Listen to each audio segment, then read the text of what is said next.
Salut tout le monde, je suis avec RDK, on est en train de tourner pour OM Session. Cliquez ici pour suivre notre journée. Cliquez. Pour ce titre, ça s'est fait en 2 temps. On s'est vu la veille chez lui, calmement. On a écouté un peu des sons, on s'est dit sur quoi on voulait partir, essayer de... On voulait pas faire du rap dur. On voulait essayer d'apporter, pareil, toujours la petite touche un peu pop, un peu... Voilà, on a des goûts communs. Déjà, en général, on bosse à 3. Ouais. Je bosse avec mes 2 compositeurs. Ok. Et donc, il y a un de mes 2 compositeurs qui est aussi top liner. J'explique un petit peu la top line parce que c'est pas forcément... Ils sont là pour t'écouter. Voilà, c'est un mélodiste voix. C'est quelqu'un qui va trouver les mélodies de voix, tout simplement. Et on bosse ensemble depuis de longues années, donc on se comprend très vite. Il y a Tolek qui va donner des idées, William qui va donner des idées, parfois moi je vais donner des idées. Et lui après il a son stock, et il n'a plus qu'à sortir et à mettre tout en œuvre. Et il va super vite, pour synthétiser l'idée, il va super vite.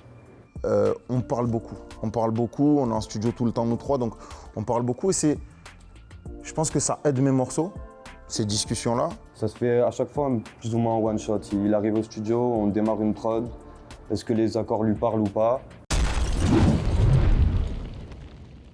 J'ai essayé d'adapter un champ lexical footballistique et marseillais à ce que j'ai l'habitude de faire musicalement.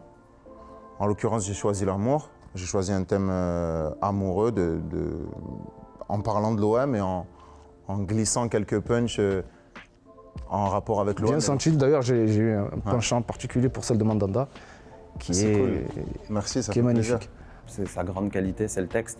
C'est d'arriver à mettre des mots qui sont pas forcément très beaux ensemble et à en faire une belle phrase. Et quand tu entends ça, tu vois, c'est des mots du quotidien, des trucs simples qu'on dit tous les jours. Et mis dans ce sens-là, on se dit putain, j'aurais aimé la sortir cette phrase.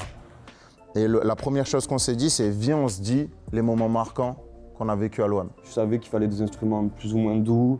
C'est pour ça qu'on a posé une nappe avec un clavier un peu brillant, mais quand même pas trop synthétique. On a utilisé des accords type magique. Quand il y a un thème précis, on aime bien bosser comme ça et se dire vraiment les trucs qu'on a. Et des fois, tu as des trucs que tu penses pas forcément. Tu sais, la personne dit « Ah ouais, tu te rappelles quand on faisait ça et tout, quand on était gamin ?» Il va dire une chose auquel j'ai pu penser, mais de la manière dont tu vas l'amener, je vais me dire « Bah ouais, c'est ça en fait, c'est bien tourné. » Là, notamment, j'ai le truc des cages, tu vois, les sacs à dos pour faire les cages quand on était gamin et tout. C'est en parlant, tu vois, qu'on a eu ce truc-là et tout. Une fois qu'on a trouvé la recette, ça a super bien matché. On est arrivé au studio, on est reparti avec le son. T'es super rare comme un putain de bon gaucher qui sort du centre à 20 ans. Je parle de relation, donc je parle de cette meuf. Je lui dis t'es super rare comme un bon gaucher qui sort du centre à 20 ans parce que aujourd'hui le centre de formation c'est devenu hyper important dans le football. Il y a plein de clubs qui sortent des joueurs incroyables et un gaucher on sait que c'est super rare. Un gaucher c'est recherché.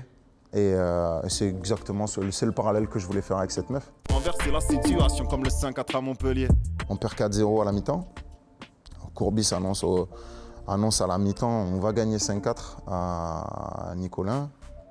Et on le fait. Je raconte une meuf qui veut changer le fait que le gars a un peu le dessus. Je trouvais qu'il n'y avait pas de meilleur moyen de parler d'un renversement de situation qu'en parlant de ce match, quoi. J'avoue. Ça tue le charme comme la VAR à l'époque de Ravanelli. Pour moi, ça représente vraiment 2 époques distinctes. Ça veut dire que tu as l'époque de la VAR où c'est l'époque de la technologie, tout pour avoir juste et pour pas se tromper, etc. Et tu as l'époque de Ravanelli où c'est la passion. Notre amour ne sert à rien comme la vie de Nabil Djerit. Franchement, à la base de base, je comptais pas faire de vannes. Et je me suis dit en fait... Comment parler de lui sans faire de vannes? Ouais, non, je me suis dit en vrai, aujourd'hui j'ai la possibilité, parce que moi je suis un mec, je tweete beaucoup et tout. Moi la plupart de mes tweets c'est sur l'OM. Voilà, je suis pendant les matchs, des tweets, machin et tout.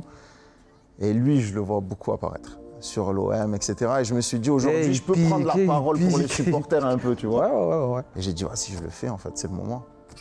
Oui, si tu pars, tu reviendras un peu comme un dindon. C'est un joueur que j'aime beaucoup et je crois que Très ça bien fait amené. 12 ans qu'il est au club. Et Ouais, non, irréprochable, on peut pas parler. c'est notre capitaine et c'était un moyen de le remercier un petit peu. For the tryna make y'all comfortable. For the record, you ain't tryna grow, then it's done for you.